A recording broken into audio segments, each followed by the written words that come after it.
जिंदाबाद जिंदाबाद जिंदाबाद। अधिकार न मांग सके, आगे चल करके नौकरी न मांग सके, ये सरकार की सोची समझी साजिश है, जिसके तहत वो शिक्षकों को अन्य कार्यों में लगा रही है, लगातार पोस्ट को भी कम कर रही है। के कारण से टोकन स्ट्राइक के माध्यम से सरकार को पुनः हम एक आगाह करना चाहते हैं कि कर्मचारियों की जो जायज मांगे हैं सरकार उसको पूरा करे, अन्यथा आने वाले दिनों में अनिश्चितकालीन हड़ताल पर जाने के लिए पूरे प्रदेश के कर्मचारी बाध्य होंगे। अभी तक तो कोई नहीं आया है और सबसे बड़ी विडंबना यही है कि शासन कर्मचारियों के प्रति जिस तरह से उदासीनता दर्शा रही है, यदि शासन की ओर से बातचीत होती तो आज हम यहाँ पंडाल लगा करके बैठे ही नहीं होते। मैम, मुझे ये लगता है कि आज जो आंदोलन में हम बैठे हैं इसकी आवश्यकता सरकार को नहीं पड़नी चाहिए थी, मतलब सरकार को देनी नहीं चाहिए थी ऐसी नौबत। कर्मचारियों को ये सिर्फ सरकार बंधुआ मजदूर टाइप का उपयोग करती है। छत्तीसगढ़ कर्मचारी अधिकारी फेडरेशन के द्वारा 3 दिवसीय यहाँ पर धरना प्रदर्शन किया जा रहा है छत्तीसगढ़ की राजधानी रायपुर में, और इंडोर स्टेडियम के बीच में यहाँ पर काफ़ी सारी संख्या में यहाँ पर अधिकारी कर्मचारी फेडरेशन के अलग अलग विभागों के अधिकारी भी हैं, कर्मचारी भी हैं। क्या मांगे हैं उनकी, किन बातों को लेकर वो यहाँ पर धरना दे रहे हैं, सीधे उनसे समझते हैं। किन अधिकारों और मांगों को लेकर आप लोग यहाँ पर प्रदर्शन कर रहे हैं? देखिए, छत्तीसगढ़ कर्मचारी अधिकारी फेडरेशन के बैनर तले हमारा यह आंदोलन चल रहा है और हम ये कह सकते हैं हमारे तीसरा चरण का आंदोलन है। इसमें हमारी 11 सूत्री प्रमुख मांगे हैं, जिसमें केंद्र के समान कर्मचारियों एवं पेंशनरों को दे दिनांक से महंगाई भत्ते की बात है। साथ में 2019 से हमारा जो एरियर्स की जो राशि रुकी है उसको जीपे में समाहित करने की बात है। हमारे 300 दिन अर्जित अवकाश देने की बात है, निःशर्त अनुकंपा नियुक्ति की बात है, 4 स्तरीय पदोन्नति की बात है। कुल मिला के इन प्रमुख मांगों के साथ में छत्तीसगढ़ कर्मचारी अधिकारी फेडरेशन प्रदेश के सैकड़ों से अधिक कर्मचारी संगठनों के साथ में आज लगातार हमारा दूसरा दिन है। ये 29, 30 और 31 3 दिवस का घोषित अवकाश है। ये इसके पहले भी फेडरेशन ने सरकार को एक चेतावनी के रूप में 16 जुलाई और 22 अगस्त को एक टोकन स्ट्राइक करके हमने चेतावनी भी दी है। बावजूद उसके सरकार हमारी इन प्रमुख मांगों पर सरकार कोई फैसला नहीं कर रही है, जिसके कारण से टोकन स्ट्राइक के माध्यम से सरकार को पुनः हम एक आगाह करना चाहते हैं कि कर्मचारियों की जो जायज मांगे हैं सरकार उसको पूरा करे, अन्यथा आने वाले दिनों में अनिश्चितकालीन हड़ताल पर जाने के लिए पूरे प्रदेश के कर्मचारी बाध्य होंगे। आप किस विभाग से हैं और आपके विभाग के द्वारा भी यही सारी मांगे हैं? जी हाँ, मैं स्वास्थ्य विभाग से हूँ। मैं पंकज पांडे, प्रदेश अध्यक्ष स्वास्थ्य एवं बहुउद्देशीय कर्मचारी संघ से। कर्मचारी अधिकारी फेडरेशन के बैनर तले जो 11 सूत्री मांगे हैं वो बेहद ही मजबूर होकर के छत्तीसगढ़ का कर्मचारी आज इस 3 दिवसीय आंदोलन में उतरा है। चूँकि माननीय मोदी जी की गारंटी के नाम पर भाजपा का जो घोषणा पत्र था उसमें जो कर्मचारियों से वादे किए गए, उन वादों को पूरा करने के लिए सरकार ने 2 साल पूर्ण होने के बाद भी आज तक कोई कदम नहीं उठाया, जिससे कर्मचारियों में अत्यधिक मायूसी आई है। और इन्हीं चीज़ों को हम स्मरण कराने के लिए सरकार से पुनः हमने पहले भी वहाँ पे मिलकर के माननीय मुख्यमंत्री, सचिव स्तर पर ब्यूरोक्रेट सभी को आवेदन दिया था, उनसे अपील की थी, लेकिन इसके बाद भी चूंकि शून्यता दिखाई दी, इसलिए कर्मचारी अधिकारी फेडरेशन आज के तले आज लामबंद हैं और विभिन्न विभागों के कर्मचारी और अधिकारी आप देखेंगे आज इस बैनर तले इस मंच पर हैं।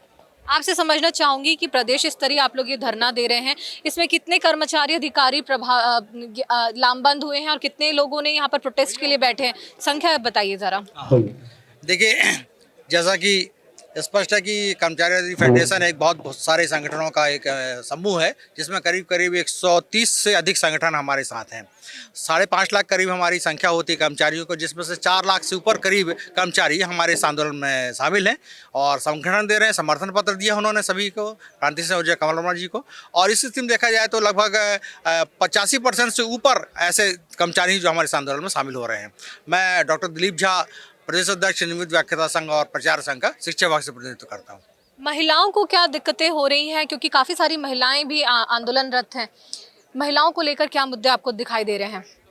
महिलाओं को महंगाई भत्ता नहीं दिया जा रहा है। सबसे अधिक समस्याएं तो महिलाओं को ही हैं, क्योंकि महिलाओं को घर भी चलाना है, साथ ही जो है वो उन्हें ड्यूटी भी करनी है। तो बहुत सारी महंगाई भत्ता न मिलने से, टीए न मिलने से और उनको एरियर्स की राशि न मिल पाने से उनको बहुत सारी दिक्कतों का सामना करना पड़ रहा है। साथ ही उनकी वेतन विसंगति की जो समस्याएँ हैं हमारे महिला बाल विकास में, वो विगत 30 सालों से बनी हुई हैं। तो उस मांग को भी हमने सामने रखा है इसमें फेडरेशन के माध्यम से कि विगत जो अन्य विभाग हैं, साथ में हमारे क्लर्कियल स्टाफ हैं, शिक्षा विभाग विभाग है और महिला बाल विकास के साथ अन्य जितने भी विभाग हैं उनकी वेतन विसंगति के लिए एक कमेटी बनाई गई थी, पिंगवा कमेटी।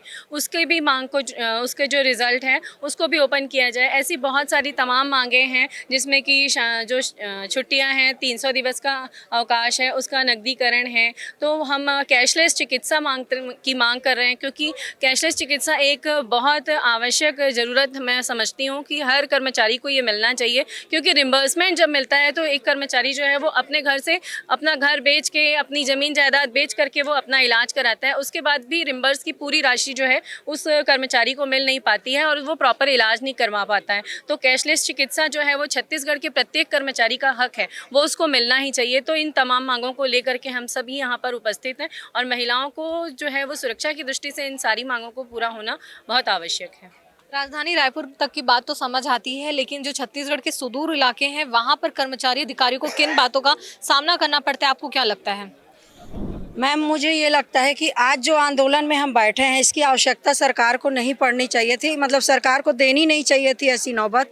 क्योंकि जो है सुकमा, बस्तर, दंतेवाड़ा, बीजापुर से लेकर सरगुजा जैसे दुरुस्त क्षेत्रों में अस्पताल, स्कूल और विभिन्न कार्यालयों में आज काम बंद है, कलम बंद है और सभी जगह ताले पड़े हुए हैं। इसका सीधा खामियाजा जनता को भुगतना पड़ रहा है। तो मैं हमारे आला अधिकारियों और मंत्रियों से, माननीय मुख्यमंत्री जी से निवेदन करना चाहती हूँ कि अगर उन्हें जरा भी जनता की परवाह है, क्योंकि सारी जनताएं जो है स्वास्थ्य को, मैं स्वास्थ्य विभाग से प्रदेश अध्यक्ष सुमन शर्मा बोल रही हूँ, तो मैं बोलती हूँ अगर उन्हें जरा भी जनता की परवाह है तो ग्रामीण क्षेत्रों में जो है गरीब जनता जो है स्वास्थ्य और शिक्षा को लेकर सरकारी केंद्रों पे निहित होते हैं। और आज जो हड़ताल में बैठे हुए हैं हमारे शासकीय कर्मचारी, बुद्धिजीवी वर्ग, उससे जनता प्रभावित हो रही है। तो वो जनता की परवाह करते हुए हमारी मांगों पर विचार करें और त्वरित कार्रवाई करते हुए हमारे आंदोलन को स्थगित करवाएं, अन्यथा आगामी आक्रोश देखने को और अधिक मिलेगा और ये आंदोलन आगे जाकर अनिश्चितकालीन में बदल जाएगा। मैं आपसे और आपसे समझना चाहूँगी, क्योंकि आप दोनों स्वास्थ्य विभाग से हैं। अगर मैं स्वास्थ्य विभाग की पर्टिकुलर में बात करूँ, चाहे वो एनएचएम के सहयोगी हो या फिर मैं मितानिनों की बात करूँ, यानी निचले स्तर से लेकर अधिकारी कर्मचारी वर्ग तक, स्वास्थ्य विभाग में ऐसा क्या चल रहा है कि सभी असंतुष्ट नजर आ रहे हैं? देखिए मैडम, बहुत ही अच्छा आपने प्रश्न किया है और मैं आपको धन्यवाद देता हूं, साधुवाद देता हूं। मैं एक बहुत छोटा सा उदाहरण आपको बता रहा हूं। अभी आधार बेस अटेंडेंस शुरू हो रही है। बेहद छोटा सा उदाहरण मैं आपको दे रहा हूं और इन परिस्थितियों को आप समझिए। स्वास्थ्य विभाग का कर्मचारी, मेडिकल इमरजेंसी के लिए ड्यूटी करने वाला कर्मचारी, कई बार तो हमको ऐसा होता है कि टेलीफोनिक या कोई मैसेज मिला और हम एपिडेमिक है या किसी भी तरीके हमको तत्काल रन करना पड़ता है, दौड़ जाना पड़ता है। अब इन परिस्थितियों में हम मॉर्निंग में आकर के आधार बेस अटेंडेंस अपने मोबाइल से हम अपनी अटेंडेंस लगाएं और सायंकाल फिर अटेंडेंस लगाएं, तब जा करके हमारा वेतन बनेगा। तो तमाम तरह की, ये तो मैंने एक उदाहरण दिया, तमाम तरह की दिक्कतें। एनएचएम कर्मचारियों का आंदोलन भी अभी कुछ दिन पूर्व समाप्त हुआ है। उनके भी बहुत सारे कर्मचारी हाल फिलहाल तक पुनः नौकरी में आने के लिए जद्दोजहद में थे, रेगुलर वो हो नहीं पा रहे हैं। विभिन्न तरह की समस्याएं हैं, वेतन विसंगतियां हैं। स्वास्थ्य विभाग तो जितना पीड़ित है, मैं आपको कहना चाहूँगा कि हम बेहद जूझ रहे हैं। सरकार के सामने हम कई बार अपनी समस्याओं को रखते हैं और उम्मीद ही करते हैं कि सरकार संवेदनशीलता दिखाए और विभाग की जो समस्याएं हैं उन्हें दूर। क्या संसाधनों की कमी आपको लग रही है या सरकार की निरंकुशता यहाँ पर दिखाई देती, क्या लगता है आपको? ये तो मैं आपके ऊपर छोड़ता हूँ, इसको थोड़ा सा आकलन करें और आप भी शासन प्रशासन से। ये स्वास्थ्य विभाग जैसा जो संवेदनशील विभाग है, जो निरंतर रूप से सेवा में लगा रहता है, दिन रात सेवा में रहता है, अगर उनको इस तरह की दिक्कतें आ रही हैं, वो परेशान चल रहे हैं, तो सरकार को इस पर संज्ञान लेना चाहिए। मुझे नहीं लगता कि सरकार कहीं भी किसी भी तरीके से कमज़ोर है या किसी तरीके के संसाधन की कोई कमी है। हम प्रतीक्षारत ही हैं। कुछ और संगठन के लोग हैं, उनसे भी समझते हैं आप लोगों की क्या मांगे, क्योंकि 11 सूत्री मांगे तो मैंने सुनी। पर्टिकुलर आपके डिपार्टमेंट में क्या ऐसी तकलीफें चल रही हैं? देखिए मैडम, ये जो आंदोलन हो रहा है पूरे प्रदेश के अंदर में, आपको एक चीज़ बताना चाहूँगा कि पूरे छत्तीसगढ़ राज्य के अंदर में तमाम जिलों में, जैसा कि आज प्रेस मीडिया में, पेपरों में छपा है कि लाखों कर्मचारी आंदोलन के लिए उतर गए। आंदोलन क्यों किया जाता है? क्योंकि जायज़ मांग है। कर्मचारी को कोई शौक नहीं है आंदोलन करने का। कर्मचारी अपने दूर दूर से आके यहाँ पर बैठ के धरना स्थल पे आंदोलन करने का शौक नहीं होता। जब कर्मचारियों को पीड़ा होती है तब सरकार के सामने अपनी बात रखता है। सरकार दूसरी योजनाओं का तुरंत के तुरंत क्रियान्वयन कर देती है। मातारी बंधन का क्रियान्वयन कर देगी, किसानों का धान खरीदी कर लेगी। क्यों कर लेती है? क्योंकि उनको उनसे वोट बैंक दिखता है। कर्मचारियोयों को ये सिर्फ सरकार बंधुआ मजदूर टाइप का उपयोग करती है। बंधुआ मजदूर, आज शिक्षकों की देखिए आप, ड्यूटी लगा दिए। देखो कहाँ अभी 2 2003 वाला जो मतदाता सूची का पुनरीक्षण हो रहा है, कई बीएलओ सुसाइड कर लिए, कई बीएलओ को हार्ट अटैक आ गया, आज पूरा कर्मचारी बीमार से ग्रसित है। क्यों? क्योंकि ये सरकार आए दिन कर्मचारी को प्रताड़ित करती है। किसी को बीपी है, किसी को शुगर है, किसी को तमाम बीमारियां, किसी के कारण कर्मचारी प्रताड़ित हो जाता है। और कर्मचारियों की जब मांगे पूरी करने की बात आती है तो सरकार टोटल कुंभकर्णी निद्रास हो जाती है। इसीलिए कर्मचारी मजबूर होकर इस आंदोलन करने के लिए बाध्य होता है। मोदी की गारंटी की बात की जा रही थी अभी आपके एक सहयोगी द्वारा, और उन्होंने कहा था कि कर्मचारियों और अधिकारियों के लिए मोदी सरकार कुछ नए नियम लेकर आएगी, उनके लिए कुछ बेहतर प्रयास करेगी। आपको नहीं लगता अभी शायद सरकार को आए हुए 2 साल हो गए हैं लेकिन अब तक आप लोगों की मांगे पूरी नहीं हो पाई हैं? देखिए, हमारा तो आज का मुख्य एजेंडा है मोदी जी की गारंटी पूरी करें। मोदी जी की गारंटी में आपने चुनावी जो घोषणा पत्र आपने जारी किया है उसमें स्पष्ट तौर पर लिखा गया है कि देय तिथि से राज्य के कर्मचारियों को डीए की राशि दी जाएगी और उनके जो एरियाज की राशि है उनको भुगतान की जाएगी। लेकिन आज 2 साल पूरे हो चुके हैं, किसी भी प्रकार से कोई सुनवाई नहीं हो रही है, न तो हमारे साथ संवाद करने के लिए तैयार है। हम इतने बार संवाद कर चुके हैं, लिखित में आवेदन दिए हैं। आवेदन देने के बाद जब हमारी अनसुनी हुई तो हमने 2 बार, एक 16 तारीख को और 22 अगस्त को हमने सांकेतिक हड़ताल भी की है। उसके बाद भी किसी प्रकार की सुनवाई नहीं हो रही है, न तो हमसे किसी प्रकार की संवाद हो रही है, न कोई कमेटी का गठन किया जा रहा है। आप शिक्षा विभाग में देखिए, मैं तो जिला यहाँ का संयोजक हूँ कर्मचारी अधिकारी फेडरेशन जिला, मेरे साथ सारे विभाग के हैं। जो प्रमुख मुद्दे हैं, जो विभागों में प्रमुख समस्याएं, उनको 11 मुद्दे हमने बना करके हमने एजेंडा में रखे हैं। लेकिन आप देखिए शिक्षा विभाग की स्थिति देखिए, यहाँ पर जो जूनियर से जूनियर लोगों को प्रभार में बना करके बैठाया जा रहा है और जो वास्तविक में जिनको प्रमोशन मिलना चाहिए उनको प्रमोशन से निरस्त किया जा रहा है और उनकी या तो मृत्यु हो जा रही है या तो फिर वो सेवानिवृत्त हो जा रहे हैं। ये आप जो सवाल उठा रहे हैं कि प्रमोशन और जूनियर्स को क्या प्रभाव, क्या लगता है आपको, क्या इसमें सरकारी तंत्र की विफलता आप मानेंगे सर? बिल्कुल ये विफलता है भाई। सरकार में हमारे जो सरकार बैठे हैं, हमारे जो मंत्रीगण हैं, क्या अधिकारियों पर नियंत्रण नहीं हो पा रही है या तो अधिकारी चला रहे हैं फिर इस प्रकार से? तो हम चाहते हैं कि सारे विभागों के जो मूल समस्या है सरकार उस पर केंद्रित करें और उन पर जितना जल्दी हो सके उन समस्याओं का निदान करें। यही हमारी मांगे है और कुछ नहीं। काफ़ी सारी मांगे मैंने सभी से सुन ली हैं। ऐसी कोई बातें जो हमारे दर्शकों तक पहुंचनी चाहिए? हम लोग जो है छत्तीसगढ़ शिक्षक फेडरेशन से हूँ मैं, उप प्रांताध्यक्ष पवन सिंह। हम लोग एलबी संवर्ग से आते हैं शिक्षकों में। हमारी जो मेन मांग है कि प्रथम नियुक्ति तिथि से हमारी सेवा की गणना की जाए और उस मांग को छत्तीसगढ़ कर्मचारी अधिकारी फेडरेशन ने रखा है। इसलिए पूरा एलबी संवर्ग जो है आज छत्तीसगढ़ कर्मचारी अधिकारी फेडरेशन के साथ जुड़ा हुआ है। और आप शिक्षक से आते हैं, मैं समझना चाहूँगी, काफ़ी सारी ड्यूटीज़ हैं जो शिक्षकों के ऊपर लाद दी जाती हैं। लगातार सरकारें एक के बाद एक कार्य थमाए जा रही है, चाहे वो सांप पकड़ने की बात हो, बिच्छू पकड़ने की बात हो या फिर ये SIR की ड्यूटीज़ है। और इसके अलावा मतगणना को लेकर और मतदान के लिए तो शिक्षकों की ड्यूटी लगती ही रही है। क्या शिक्षक ही सबका ठेका लेकर रखे हैं? बिल्कुल, आप जो बात बोल रही हैं, आज पूरा समाज इस बात को समझ रहा है कि शिक्षकों के साथ जो है उनको सब काम कराया जा रहा है सिवाय पढ़ाने छोड़ के। उनको पढ़ाने नहीं दिया जा रहा है ताकि गांव के गरीब बच्चे जो हैं वो शिक्षा से वंचित रहें और वो आगे चलकर अपना अधिकार न मांग सके, आगे चल कर के नौकरी न मांग सके। ये सरकार की सोची समझी साजिश है जिसके तहत वो शिक्षकों को अन्य कार्यों में लगा रही है। लगातार पोस्ट को भी कम कर रही है, स्कूलों में पोस्ट को कम कर रही है ताकि गुणवत्ता युक्त शिक्षा जो है गांव के गरीब बच्चों को न मिल पाए। ये सरकार की पूरी तरह प्राइवेटाइजेशन करने की साजिश है और इसी के तहत जो है लगातार शिक्षकों को परेशान किया जा रहा है। उनसे जो काम नहीं किया जा सकता उस काम को भी कराने के लिए बाध्य किया जा रहा है। इस प्रदर्शन के दौरान मुझे आप ये बताइए, क्या आप लोगों की मांगे सुनने के लिए, बातें सुनने के लिए क्या सरकार की तरफ से कोई अब तक आया है? क्योंकि दूसरा दिन है आज और आधा दिन बीत चुका है। नहीं, अभी तक तो कोई नहीं आया है और सबसे बड़ी विडंबना यही है कि शासन कर्मचारियों के प्रति जिस तरह से उदासीनता दर्शा रही है, यदि शासन की ओर से बातचीत होती तो आज हम यहाँ पंडाल लगा करके बैठे ही नहीं होते। बातचीत नहीं हो रही है, शासन की ओर से कोई पहल नहीं हो रही है, इसलिए आज हम यहाँ बैठे हैं।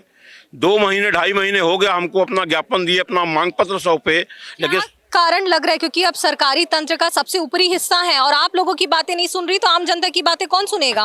नहीं, बात तो यही तो विडंबना है, सरकार की यही विडंबना है कि जो जिन योजनाओं के नाम पर आप जनता से वोट मांगते हैं उन योजनाओं को क्रियान्वयन करने की जिम्मेदारी हमारी है और हम उसको पूरी निष्ठा और ईमानदारी से जिम्मेदारी निभाने के बाद अपनी जायज़ मांगों के लिए, जो कि अधिकार हमारा है, जो महंगाई भत्ता जिस डेट से लागू होता है, हम कोई एक्स्ट्रा नहीं मांग कर रहे हैं। हम खाली ये कह रहे हैं कि महंगाई भत्ता जिस दिन से लागू होता है उस दिन से आप हमको दीजिए। इसमें हमारी कोई अलग से मांग नहीं कि हमको 2 रुपये आप एक्स्ट्रा दे दीजिए। हम सिर्फ ये कह रहे हैं कि जिस दिन से लागू हुआ है आप हमको उस दिन से दे दीजिए। आप IAS लोगों को उसी दिन से दे रहे हो, आप बिजली कर्मचारियों को उसी दिन से दे रहे हो। एक ही राज्य में एक ही आय के साधन है और विभिन्न कर्मचारियों, विभिन्न अधिकारियों के बीच में आप भेदभाव उत्पन्न कर रहे हो। हमारा 8-8 महीना, 9-9 महीना, 10-10 महीने का जो एरियर्स है वो खत्म किया जा रहा है। इसलिए हम यहाँ बैठे हैं आज। अनियमितताओं की बातें यहाँ पर की जा रही हैं, काफ़ी सारे विभागों में जो अंतर है वो बताया जा रहा है। क्या लगता है, क्या सरकार वाकई में नींद की मुद्रा में चली गई है? एक्चुअल में क्या मैडम, सरकार नींद की मुद्रा में नहीं है। ये जो प्रशासन में लोग बैठे हैं ना, वो वस्तु स्थिति सरकार के पास नहीं लाते। हमारा कहने का ऐसा है, राज्य शासन की जितनी भी कल्याणकारी नीतियाँ है हमारे सरकारी अधिकारी कर्मचारी लोग निभा रहे हैं, तो इनकी मांग उसमें कुछ नहीं है। आप, हमारा कहना है, हमारे कमल वर्मा जी को आप बुला लीजिए और उनको बता दीजिए भाई 11 सूत्री मांग में ये ऐसा है, भाई ऐसा है, हम मान जाएंगे। भाई हमारी उनसे कोई जाति दुश्मनी नहीं है, वो भी हमारे हैं, हम भी हमारे हैं, और हम भी छत्तीसगढ़ के हित में सोचते हैं, वो भी छत्तीसगढ़ के हित में सोचते हैं। तो हमारा सिर्फ निवेदन है कि हमारे प्रतिनिधि को बुलाएं वो, और जो नान वित्तीय है उसको तो ऐसे ही कर सकते हैं ना। बस यही हमारा निवेदन था जी। सरकार की तरफ से कोई नहीं आया ना अब तक आप लोगों की? नहीं आया मैडम, पर सरकार आएगी। क्या है मैडम, जब तक दर्द नहीं होता ना लोगों को पता नहीं चलता। अभी 2 दिन में शुरू हुआ है, तीसरे दिन में दर्द बढ़ेगा, लोग मानेंगे, और नहीं तो अनिश्चितकालीन जाएंगे। तो निश्चित रूप से आम जनता को जो तकलीफें हो रही है उस बारे में क्या कहेंगे? हम लोगों के साथ है मैडम। देखिए, महाभारत हुआ ना, कौरव का नुकसान हुआ ना पांडव का नुकसान, क्यों हुआ? हस्तिनापुर का। हमारे और सरकार के बीच में आम जनता का नुकसान हो रहा है ना। तो हमारा शासन से निवेदन है सरकार से कि ऐसा रास्ता निकालिए कि हम दोनों के बीच जनता का नुकसान ना हो। हम भी जनता के हैं, जनता हमारी है, हमारे माँ बाप लोग भी यहीं के हैं। ये हमारा निवेदन है। इस फेडरेशन में प्रदर्शन के दौरान मेडिकल एजुकेशन के नर्सिंग विभाग भी प्रदर्शन कर रहे हैं, धरना दे रहे हैं 3 दिवसीय। क्या कहना है डॉक्टर रीना राजपूत का, वो भी सुनते हैं। आंदोलन सफल है। मैं डॉक्टर भीमराव अम्बेडकर में कार्यरत हूँ। मैं प्रदेश अध्यक्ष हूँ नर्सिंग ऑफिसर्स एसोसिएशन की। हमारी जो हड़ताल है ये हमारे 5-6 मेडिकल कॉलेज में एक साथ चल रही है। जगदलपुर में, अंबिकापुर में, महासमुंद में, राजनांदगांव में और रायपुर में। यहाँ पर जो मरीज है, जो भर्ती है, जो उनको जो सेवाएं मिलनी चाहिए, जो कि हम रेगुलर सर्विस देते हैं, वो सारी सेवाएं बाधित हो रही हैं उनकी। हम इमरजेंसी जो अटेंड करने के लिए, ताकि किसी मरीज की मौत ना हो, इसलिए कुछ हमारे स्टाफ जो है वहाँ पे ड्यूटी कर रहे हैं। और अंबिकापुर में तो ऐसा है कि आंदोलन के लिए फॉर्म भरी हुई हमारी नर्सेस बहनें हैं, वो वहाँ के सुप्रिंटेंडेंट सर के आग्रह पर सेवाएं दे रही है, जो कि आंदोलन में रहते हुए भी वो सेवाएं दे रही है। ये हमारे लिए बहुत बड़ी बात है, क्योंकि हम जब नर्सिंग में आते हैं तो एक शपथ रहता है हमारा कि हम मरीजों को कभी कोई नुकसान होने नहीं देंगे। हम यदि अपनी शपथ निभा रहे हैं, आंदोलन में रहते हुए भी हम इमरजेंसी अटेंड कर रहे हैं, मरीजों को नुकसान होने नहीं दे रहे हैं, तो मैं शासन से भी यही चाहती हूँ कि हमारे लिए वो संवेदनशीलता दिखाएं और जो एक मांग 2018 में जो कमेटी गठित हुई थी और उसकी जो अनुशंसा अभी तक लागू नहीं हुई है वो लागू कर दी जाए। ये हमारी एक मुख्य डिमांड है। उसके अलावा हमारे मेडिकल कॉलेज में 2016 से कोई नियमित भर्ती नहीं हुई। जो हमारे लोग कार्यरत हैं वो डेली वेजेस में और संविदा में है। तो हम चाहते हैं कि जो संविदा और डेली वेजेस ऐसे जो चीज है ये स्वास्थ्य विभाग जैसे संवेदनशील जगहों पे ना रखे इन्हें, क्योंकि हमें बहुत जिम्मेदारी से हमको काम करना होता है। नियमित रहेंगे, जान पे जोखिम में डाल के अपना सेवाएं देते हैं। तो ये जो सेवाएं रहती है नियमित पदों पे रहने के बहुत अच्छे से हम निभा सकते हैं। देखिए जो भीड़ दिख रहे हैं वो पीछे अधिकारी कर्मचारी फेडरेशन के लोगों की भीड़ है। ये वही लोग हैं जो आपके जो सरकारी तंत्र का हिस्सा होते हैं और सभी कार्य को करने के लिए जवाबदेह होते हैं। लेकिन आज वे ही इस छत्तीसगढ़ की बीजेपी सरकार से परेशान है और अब उनकी बातें कई बार उन्होंने ज्ञापन सौंपा है सरकार के नाम, लेकिन उनकी बातें नहीं सुनी जा रही है, ऐसा उनका कहना है। काफी सारी मांगे सुनी, उनकी बातें सुनी, लेकिन इस बारे में आपका क्या कहना है हमें हमें कमेंट सेक्शन के जरिए जरूर बताएं, वो सारी प्रतिक्रियाएं दीजिए जो शायद मैं माइक लेकर आप तक नहीं पहुंच पाई हूँ।